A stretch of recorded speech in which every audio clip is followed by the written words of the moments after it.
हा वायसीएमओ सेकंड इयरचा चौथा पेपर. हा पहिला क्वेश्चन.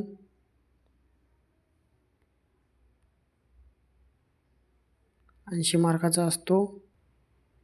लगेच आपण दुसऱ्या क्वेश्चनवर येऊ. हे दुसरा क्वेश्चन. हा चौथा क्वेश्चन. हे तिसरा क्वेश्चन. तिसरा क्वेश्चन. हे चौथा क्वेश्चन.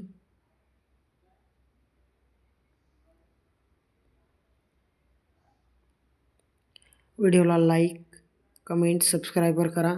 सबस्क्राईब केल्याशिवाय नोटिफिकेशन येणार नाही.